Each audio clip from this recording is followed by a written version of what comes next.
जैसे आप हिसाब सीखते हो और उस हिसाब की कला को सीख लेते हो, तो वही हिसाब आप बाद में बड़ी ही आसानी से करने लग जाते हो। ऐसे ही हर एक प्रश्न को खोजने की या उसके उत्तर को खोजने की एक कला होती है। उस कला को यदि आप लोग सीख लो, तो कई प्रश्न के उत्तर खोजने में आप समर्थ हो जाएंगे। अब प्रश्न यह आया है कि हम क्रोध पर विजय कैसे पाएं। तो सबसे पहले हमें ये समझना पड़ेगा कि क्रोध आखिर पैदा कैसे होता है। गीता में कहा गया है, कामात् क्रोधः अभिजायते, मतलब कि वही जो कामना है। मनुष्य ने यह समझ रखा है कि धन संपत्ति आदि ही कामना होती है। हाँ, ये सब भी कामना ही है, पर मूल असली कामना क्या है? असली कामना है, ऐसा होना चाहिए और ऐसा नहीं होना चाहिए। यह जो भीतर की भावना है, इसी का नाम ही कामना है।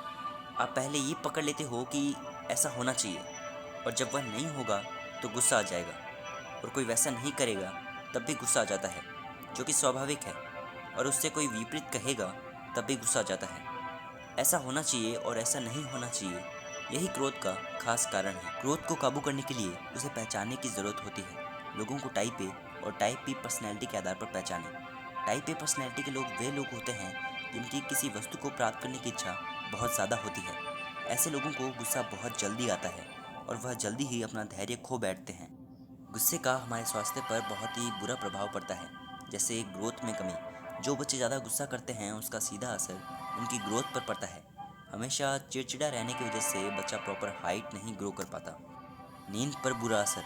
एक हेल्दी लाइफ के लिए साउंड स्लीप बहुत ज़रूरी है, मगर जो लोग ज़्यादा गुस्सा करते हैं, उनके दिमाग की कोशिकाएं इतनी स्ट्रेस में आ जाती है कि उनके लिए चैन की नींद ले पाना बहुत ही मुश्किल काम हो जाता है। फ़ोन पर गुस्सा करना। जो लोग फ़ोन पर घंटों चिल्ला चिल्ला कर दूसरों से बात करते हैं, उनके दिमाग के न्यूरॉन्स पर बहुत ही बुरा प्रभाव पड़ता है।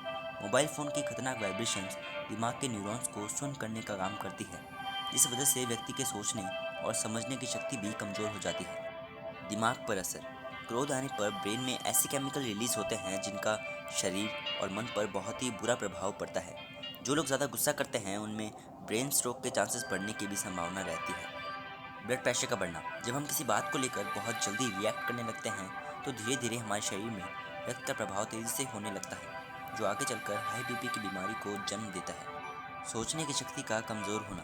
दिमाग पर ज़रूरत से ज़्यादा जोर डालने से व्यक्ति के सोचने और समझने की शक्ति कमज़ोर होती है। इसके चलते वह जीवन में दूसरों से पीछे रह जाता है। तो ये थे गुस्सा करने से शरीर पर पड़ने वाले बुरे प्रभाव। अगर आपको भी बहुत ज़्यादा गुस्सा आता है, तो आज से ही उसे कंट्रोल में रखने की कोशिश करें, ताकि आप सेहत से जुड़ी इन परेशानियों से बच पाएँ। अब आप कहोगे कि आखिर गुस्से को कंट्रोल करें कैसे?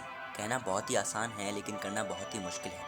आई नो कि करना बहुत ही मुश्किल है, बट मैं आपको यही रिकमेंड करूंगा कि क्रोध पर काबू पाने के लिए धैर्य और समझदारी होना बहुत ज़रूरी है। जब भी क्रोध आए, तो धैर्य रखकर उसे रोकें। कुछ भी बोलने से पहले विचार करें कि आप क्या कहने या क्या करने जा रहे हैं, और उसका क्या परिणाम होगा। आप भी इस श्रेणी में आ सकते हैं अगर आप में धैर्य की कमी है, या किसी बात की बेचैनी हो, या कामकाज के दौरान चिड़चिड़ापन, गुस्से के दौरान खुद को नुकसान पहुंचाना। अपने क्रोध के कारणों को समझें और उनसे बचने का प्रयास करें। गुस्से को काबू करने के लिए हर रोज़ प्राणायाम या योगा का सहारा लें, या लंबी या गहरी सांसें लें। और एक बात याद रखिए, क्षमा से ही क्रोध को जीता जा सकता है। यानी हमें लोगों को माफ़ करने का गुण भी अपनाना होगा। मनुष्य को परिवार में रहना है, तो परिवार में रहना सीख लेना चाहिए। परिवार में रहने की यही विद्या है कि उनका कहना करो, उनके मन के अनुसार चलो। अपना जो कर्तव्य है उसका तो पालन करो, और उनकी भी प्रसन्नता लो। लोग अपना कर्तव्य पालन करते हैं या नहीं करते, उधर आप देखो ही मत, क्योंकि ऐसे समय में आप अपने कर्तव्य से ही अलग होते हो। क्योंकि आपको दूसरों का अवगुण देखने के लिए कर्तव्य कहाँ बताया है। दूसरों में गुण हैं, उनको भले ही देखो, पर अवगुण मत देखो। अवगुण देखोगे तो वे अवगुण आप में आ जाएंगे, और अवगुण देखकर यदि आप उनको बचाने के लिए क्रोध करते हो, तो आप स्वयं भी क्रोध से नहीं बच सकते। यह बहुत ही मूल्यवान बात है और बहुत ही लाभ की बात है।